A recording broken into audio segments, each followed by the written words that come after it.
Hey, thanks for joining me. I'm just a fellow who loves beer, and today I'll be retasting my 375th different beer, Muskoka Brewery's Mad Tom IPA.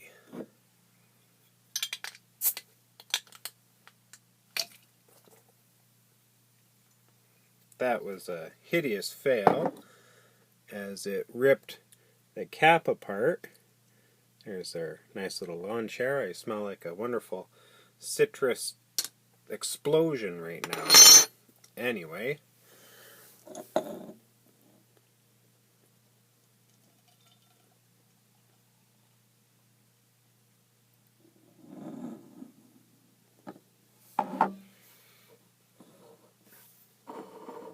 gonna go over. No. Ha ha ha. So, ugh. They're based out of Bracebridge, Ontario, and were established in 1996. Off the bottle, inspired by late night stories around the fire, Muskoka Mad Tom will instantly grab your attention.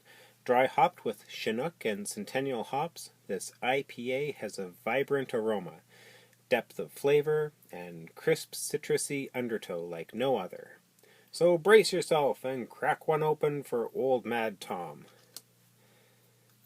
Yeah. It gave about a good finger and a half of head. It is clear. Fingers are nice and happy. Do you see any suspension stuff in there? Not really.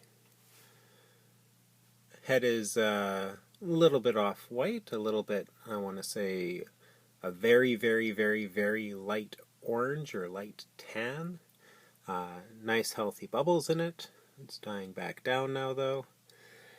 Yeah. This beer is noted as a strong beer, clocking in at 6.4%. Off their site, we learned that its IBUs, International Bittering Units, basically how bitter the beer is, measures in at 62. So, who's Tom? Tom Thompson was a treasured Canadian artist, a member of the Group of Seven, whose death is wrapped up in mystery. In 1917, when his body was found in Canoe Lake near Muskoka, it was hurriedly buried before the coroner could arrive. Apparently, he was on his way to collect a debt so he could afford to buy a suit to get married. But he never returned. His death was never investigated despite the suspicious wound on his temple, and the cord around his foot. The story continues that his ghost is believed to still haunt the lake. He might be the reason for the name. They actually had a whole ad campaign which featured 4 alternative plausible reasons to fan the flames of mystery around the name. This is the same for their step-up of Mad Tom. Twice as Mad Tom! Which clocks in at 8.4% with an IBU rating of 71. Keeping in mind that the palate can measure about 100 IBUs, it's a nice little step up. Anyway, let's give it a try. And what I gathered from it, wonderful deep aroma, citrus. I'm almost getting hints of wax, just the tinge of it. A little earthy, but mostly that exuberant citrus, like an orange grapefruit love child. The taste is smooth, with a healthy body. The hops say hello, but they don't trash the hotel room. The citrus follows through with more rind than flesh, and tops the malt and bready notes. The taste lingers and fades nicely. This would go excellently with spiced foods. I'm imagining a nice butter chicken. The alcohol isn't really noticeable, and at like a point and a half, with all the hops and greatness of it, it's well hidden.